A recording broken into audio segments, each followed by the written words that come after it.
Good morning. Welcome everyone to the Axe Sales Podcast. My name is Nathan Ware, founder of Axe Sales Recruiting, and I'm happy to bring you episode 2 of the Axe Sales Podcast.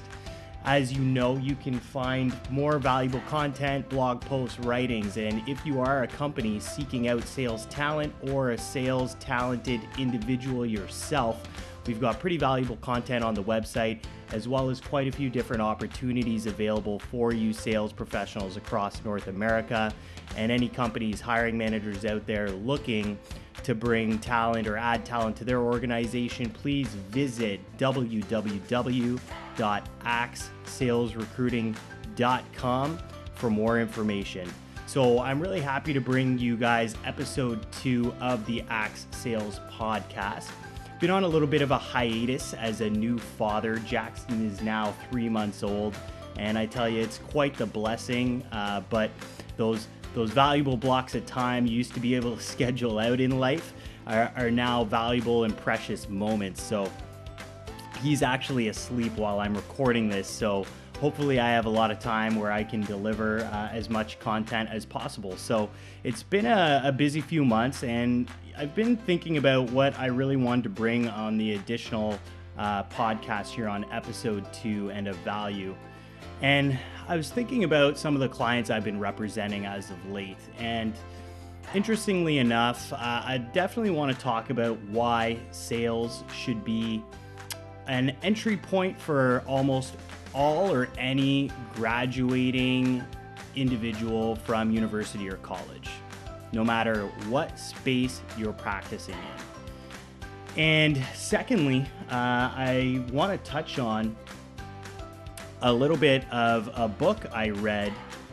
David Goggins, former Navy SEALs chief, his book is titled Can't Hurt Me. And I read that over the holidays as well and found quite a bit of value there in terms of mindset. Probably the most powerful, arguably insane mindset book I've ever read. And you know, we may challenge a few things on there as well as embrace some others, but some pretty interesting stuff. So this is episode 2. I'm Nathan Ware, your host. Let's go.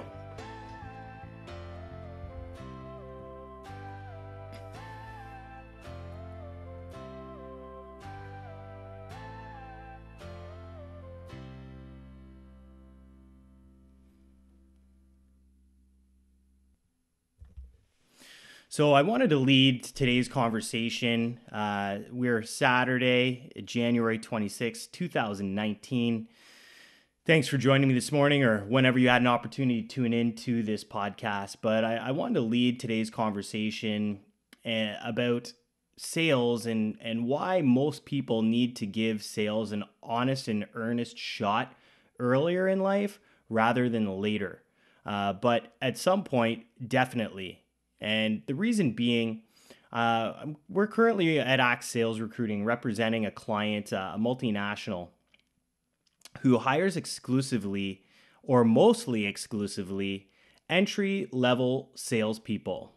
So their ideal profile is really not that deep and complex.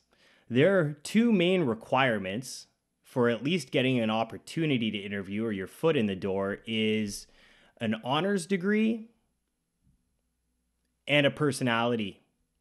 And the honors degree can come from a variety of backgrounds. So what I found interesting about this client was that they understood that talent to some degree could be developed. And I know I would argue that a degree does not necessarily speak to an individual's intelligence level or what have you, but these are their prerequisites, and we obviously honor those. And they're pretty rigid about it, and respectively so. It's their business to run and manage how they see fit. But what I found interesting was how much opportunity they were willing to give these individuals. These are people who've never potentially sold anything in their life or even entered the career space yet. These are students still flirting with the idea of who and what I want to be and what direction I want to go in life. We've had numerous conversations with people doing entrepreneurial studies, people doing social sciences, biology, a variety of degree of engineering degrees. I mean, individuals, such interesting and talented individuals from all sorts of different academic backgrounds in academia. And I guess where we really decided on who to move forward following our conversations and knowing that they're coming out of university with the minimum requisite of an honors degree was, how interesting is this person to talk to? Because at the end of the day, they're going to be a sales professional. They're going to be interviewing with sales organizations, sales directors, C-level executives who are going to be thinking the exact same thing, because this person's going to be representing their brand and product. And what I found, or what we had found in our conversations, was a lot of these people, when we approached them about the opportunity, were highly interested in it, but they had not necessarily considered sales as a profession or career option in the near future. And I found that really interesting from a mindset perspective. A lot of them thought that they didn't have what it took, or they were concerned that they didn't have at least 5, some even 10 years of sales experience, or any experience whatsoever outside of academia. And the talk track that developed as a result of our conversations turned into how important the opportunity is to take with a company that is looking for green people right out of academia, who they are going to invest thousands and thousands of dollars and hours into developing your sales skills and business acumen. Whether you're going to be with that company for the rest of your career, which is highly unlikely these days, given the statistics, or you're looking to develop a skill set over time in exchange for adding value monetarily to that company, then you'd be in a really good spot to improve your skill set while adding value to an organization in exchange for that. And there's nothing really wrong with graduating to another opportunity or finding other opportunities after paying your dues and putting in work for an organization 2-3 years later. And what you've developed were interpersonal skills, negotiating skills, how to deal with a variety of personality types, understanding the matrix of different business and corporate organizations, as well as sharpening your sales skills as a whole and developing process and strategy to that. Not to mention digging deep and finding out just how hard you're willing to work to make something work. You know, sales comes with peaks and valleys like no other. Some months you are crushing it. You're absolutely winning. Nothing could ever go wrong, it seems. Things are just clicking and you're rolling. And then other months you are in the valley, brother. You are in the valley. You are beaten, kicked down, defeated. You are looking for your front teeth because they just got kicked out of your face. You cannot close a sales deal to save your life. And seemingly, you have not changed anything about your process, and you still can't get a win until you do. And that type of adversity and challenge to your character will tell you a lot about who you are. And maybe you will learn that sales is not for you. Or maybe you'll learn that this is exactly where I need to be. And what other company or opportunity for a graduate straight out of school, unless you have a very, very unique skill set, very niche, is going to pay you $100,000, commission included, or more, straight out of school? There's not too many opportunities that exist like that. There just really aren't. So if you're looking to get paid and you're looking to develop your business acumen, because that's going to be transferable in life, that's going to be transferable in the next job interview you take, when you're negotiating your job offer in the next opportunity you take, or negotiating and positioning your own ideas and asserting your ideas and making sure your voice is heard and communicating it effectively, and ultimately maybe getting that project done the way you saw it, which was probably the more efficient way to begin with, and standing up for yourself, and the communication style that you develop, all that's invaluable. So I would encourage any of you academics out there, students, I don't care if you're in biology, I don't care if you're in women's studies, I don't care if you're graduating with a degree in history. There is a sales organization out there that is willing to take a chance on you 1000%. If you're the talker at the dinner table, if you're the great communicator, if you gain energy and thrive off of being around other people and conversating and socializing, that just adds so much life to your veins and charges you up as an individual versus, the more introverted needing some isolation to recharge. If you're that extroverted type, I would encourage you to explore sales to cut your teeth right out of school. There's a lot more opportunities out there. Here's an example for you. There's a lot more opportunities out there for someone with an engineering degree who spent their first 2-3 years out of university doing a sales engineer role versus someone who comes out of university with an engineering degree and just gets an engineering job. And why I say that is because on paper, if you've lasted as a sales engineer for 2 to 3 years, you clearly have demonstrated that you have social skills and abilities that some engineer types might not have, or maybe not have developed.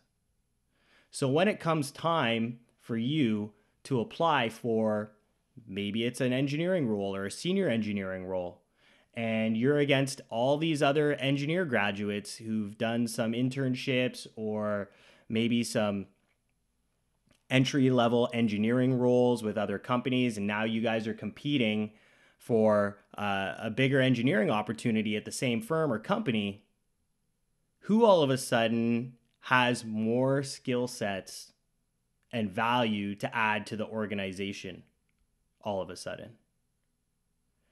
Is it the sales engineer with the sales? Is it the sales engineer with the engineering degree?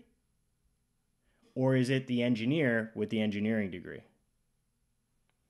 Who's more three-dimensional? Who has more dimensions to their skill set? Who could add value in places the other one couldn't while still adding value where they need it? Well, I would argue with you that it's the sales engineer, hands down.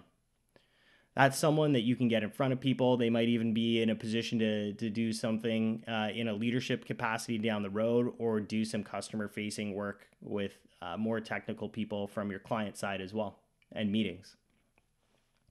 So this is why I would encourage you to explore sales as an opportunity as soon as you can. And sales is going to stick with you in life forever, be it in relationships, negotiating, siblings, family, all walks of life. All exchanges are arguably a sales exchange. It's about exchanging value and ideas for something else. And sometimes it could be as simple as getting your way. But you better have a clear explanation, path, and reasoning as to why people should go your way. So that's just my 2 cents, something I've been thinking about while working with this one particular client that I love is giving university graduates a shot at a 6-figure opportunity out the gates and investing so much time and money in developing them. Honestly, I wish all companies thought like that, because I think it's an invaluable skill set to give as a gift to people, and you're getting paid for it anyways, and they understand the value. So That being said,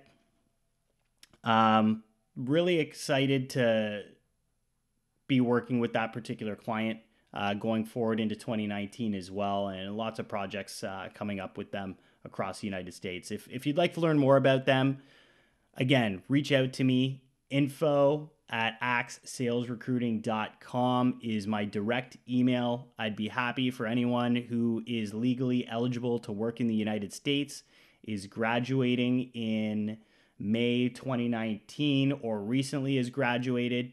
I'd be happy to share some information with you on the client, and if you're interested in an opportunity like that, reach out. Now, another segment, I know I'm kind of jamming two ideas here together, but another thing I really wanted to talk about honestly and earnestly was David Goggins. Man, I don't know how many books I did last year. I think I did about a book a month, which isn't bad for having an expecting and now child here. Find it difficult. I personally love Audible. So when I'm driving, I am crushing chapters out on books. I have some soft and hard covers as well. I just find it harder to find time where I can sit down and completely focus exclusively on reading, unless it's very early in the morning when I get those opportunities. But David Goggins was the first book I read of 2019. And I've read a lot of mindset books, and I understand the whole brouhaha, like you got to find it in you to do whatever you got to do by any means necessary. And everyone's talking about putting in the work and not quitting and never giving up. And I understand that mindset and being relentless by almost by any means necessary. And David Goggins had the same message, but it really reiterated and hit home so differently, so much more powerfully than all the other books I've been reading as of late. And to tell you a little bit about David Goggins, he is a former Navy SEALs chief. And I think he had done, forgive me, David, if I get this wrong, but I think he had done about 60 ultra marathon races in his lifetime and potentially counting. So that would be 50 miles to 100 miles plus to qualify as ultra marathon running. So obviously the guy was crazy in a lot of our definition of what that would look like. And, what I really liked about his story was it was so transparent and so honest. And I was thinking about how it related to sales and our mindset that's required to succeed in this industry. And I definitely recommend picking up his book on Audible or Amazon or wherever you got to pick it up, your local bookstore. It's Can't Hurt Me by David Goggins. And, listening to his story was really tying back to sales to me. I was trying to tie it back to what we do professionally and what I do for a living. And, this guy had every reason in the book to throw in the towel and become a nobody. An abusive father growing up. I mean, physically abusive to his mother, brother, himself on a regular, habitual basis. That was becoming normalized in his life. Only to be disappointed by a great stepfather who came into his life after that, who's shot to death, gunned down in his driveway, witnessing peers at school while on the school bus being run over and crushed to death in front of his very eyes. And there's a lot of people out there who face different challenges. But what's interesting is very early on, he was making a conscious choice, it seemed, to not let these things overcome him and become overbearing and weigh him down. And I think he struggled with that, obviously, early on because he had a lot of weight gain and emotional struggles that probably were correlated to that weight gain. And I think he became complacent at some point in time, just given his circumstances and how he perceived reality and what was realistic for him. And he was a bug exterminator at one point, doing absolutely nothing. Nothing that he thought was significant, you know. There was no light at the end of the tunnel for this guy, so it seemed. And he always had an interest in service and the Air Force and things along those lines. And he did spend some time there while I believe in high school, but ultimately ended up becoming an exterminator. And he wanted to try out for the Navy SEALs. And for him to do that, he needed to lose a significant amount of weight in a very short period of time. And he flipped a switch, he made a decision, and the guy went all out. So, what I mean by all out is 3 times a day, every day, gym sessions, biking, running, swimming, weight training, whatever needed to be done to hit that target. And he got his weight down past the physical and qualified. And he passed buds and he got into what they call Hell Week. And you got to be a little bit crazy to do Hell Week. So I'll leave most of the content of the book for you guys to discover and read, but I think you could imagine what initiation would look like when you're joining the Navy SEALs. And David Goggins found an addiction to trial. And what I mean by that is every test, he loved rising to the occasion. And this guy ultimately went on to also become an Army Ranger, run ultra marathons in crazy blistering heat in Vegas, in deserts, temperatures you and I would keel over and die in. This guy is running. And he even, I think, ran an ultra marathon race without any prior training, 100 miles without training for it, which almost killed him. And well, what's so interesting is it's just these decisions he's making. There are no plan Bs. There are no other options. So when I bring that back into sales, I start thinking, you know what? There's no way having a sales job shows nearly as much adversity or challenges that David Goggins went through, but I'd like to borrow and pick at some of these ideas and concepts that he implemented and apply it to a sales mindset or a warrior mindset.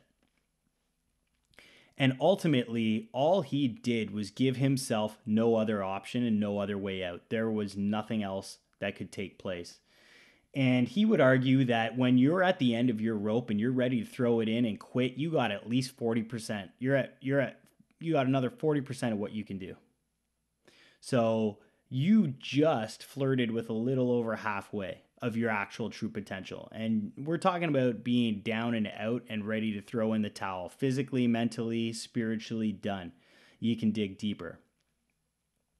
And what I found interesting was not only did he give himself no alternatives or ways out, it was just out of the question in his internal dialogue and mindset with himself.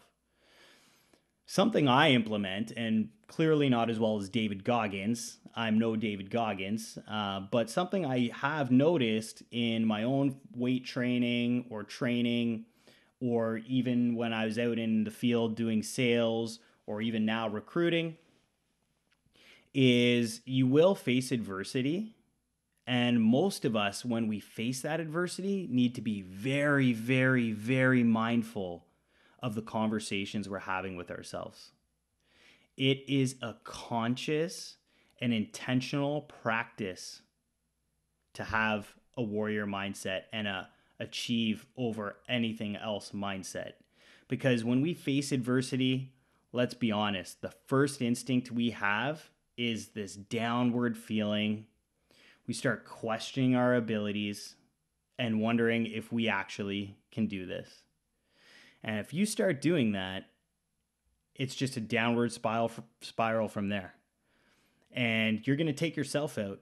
and you might have had more in the tank, but you mentally checked out and it's game over before you even got started. So he would consciously do some things like positive affirmations in the mirror and be really honest with himself as well, with his shortcomings and where he needed to be as a reality, as daily reminders. Not so much as a negative beatdown, but just an honest audit of what's going on. So he would leave sticky notes and reminders on the mirror, be it positive or negative, reminders of the reality that he's either trying to achieve or the situation he's actually in. But his mindset when running an ultra marathon, I remember he was running one. I can't remember exactly where. I think it might have been Hawaii. And he got to a point where he was breaking down. He was probably at 80 of 100 miles or so. And he literally was just thinking, okay, just got to get up over that hill, just over that hill, just make it that far over that hill. And once he got to that hill and that checkpoint, that was his entire goal. But then once he got there and achieved that, he saw the other side of the hill and a tree at the baseline of that hill. He said, okay, now get to that tree, just get to that tree.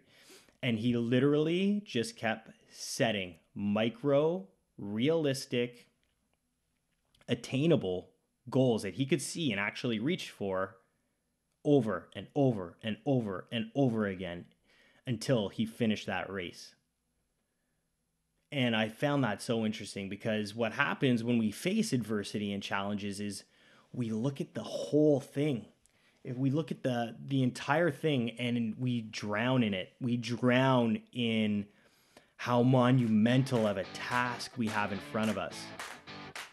And I would encourage you in sales when you are in those valleys and you're behind quota or it seems like such a massive mountain to climb, break it down.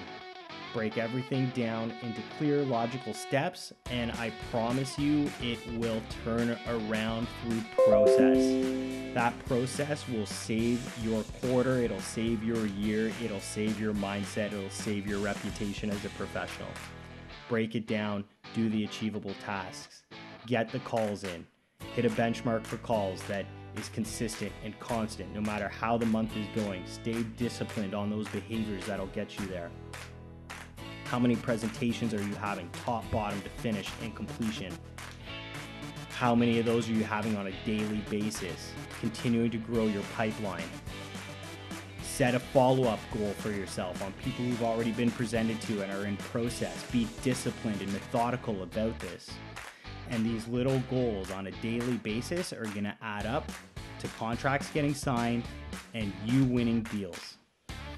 So, go out, honestly, get that book, Can't Hurt Me, David Goggins. I'm not going to tell you too much more about the guy. I think he's absolutely nuts, and I love it. And he's going to make you realize you have no excuse in the book to not get stuff done.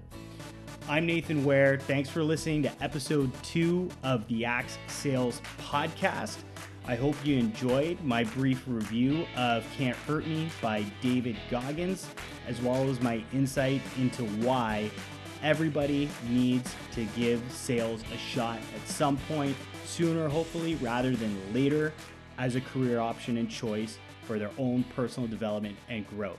Have a great day.